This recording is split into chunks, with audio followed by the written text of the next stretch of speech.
I'm talking about putting some heavy digits in our pocket, bro. Thank you for offering me the position, but working for myself is more in line with my skills and career goals. Take a few days to think about it. No, you'll need to hire someone else, and I don't want to hold up the process. You want to be on the inside of this, man, because I'm going to be tag teaming every call. You keep talking like it's something that I may be interested in, but I'm not. You don't even understand the offer. If you did, you'd be fucking sucking my dick. You asking me questions. What does this mean? What does that mean? I feel like grabbing you by your ears right now and screaming in your face, I'm not fucking interested.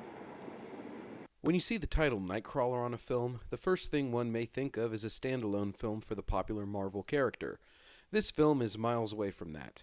The title of this film actually refers to the act of nightcrawling, where freelance video journalists work during the late hours of the night, gathering exclusive footage of crime and accident scenes, and racing to be the first to sell it to news stations for the early bird newscasts. It's a competitive world that requires punctuality and dedication and is certainly far away from subtle work.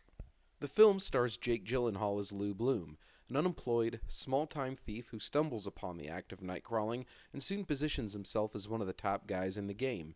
I've never seen a movie that tackles this subject before, and I really love the way it used such an unknown line of work to create a tense, engrossing thriller led by an amazing performance from Gyllenhaal. It's directed by Dan Gilroy in his filmmaking debut.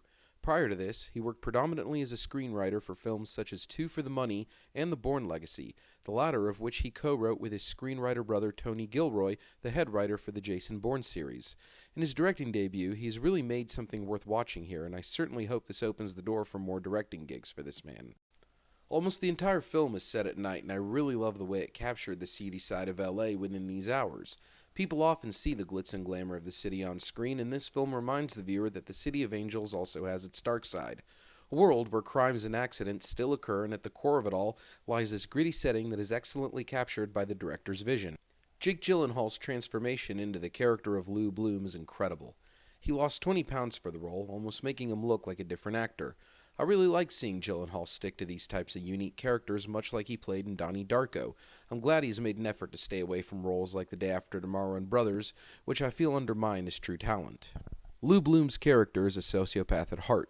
He is smart, calculated, and has no concern for anyone or anything except for getting himself ahead. He'll use you, chew you up, and spit you out, then move on to his next manipulative opportunity. I love how the film was led by such a villainous figure and never displays any type of hero.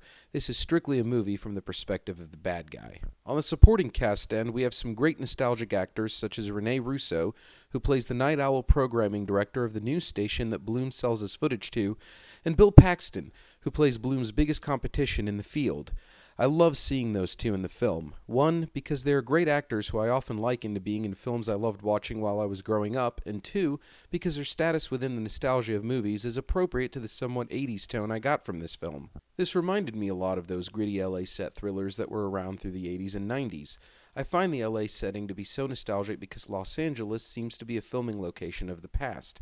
These days, cities like New Orleans and Albuquerque have become low-cost stand-ins for Tinseltown, and a lot of industry professionals are flocking to these places because more work is available there. James Newton Howard's music score also added to the nostalgia of the film.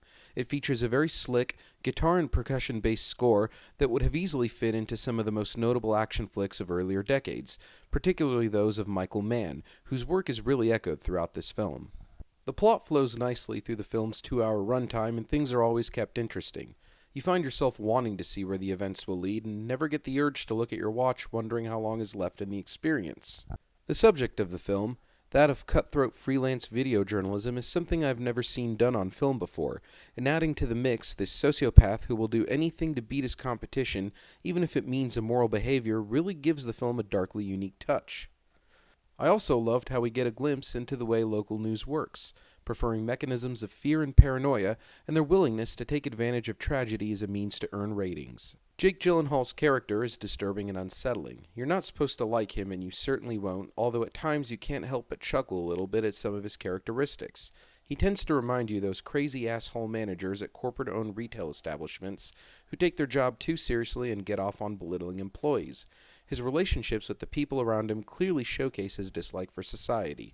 This film was made from an original script that did not take any material from something that was previously published.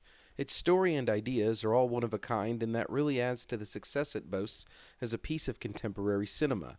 It's not something that would necessarily appeal to the average moviegoer, someone who's just looking for one action sequence after another, but more so for anyone looking for a thought-provoking thriller with dark themes and interesting characters. I enjoyed this film a lot and found its subject matter to be new and interesting to me. It used its setting nicely, and the cast was never undermined. It finds ways to hold your interest and manages to be a good, talky thriller without ever finding any level of boredom. It's a nice addition to some of the year's great films and is a continued example of Jake Gyllenhaal's talent. I think this could also be the start of some great doors being opened for filmmaker Dan Gilroy, and I'm very curious to see what the director does next.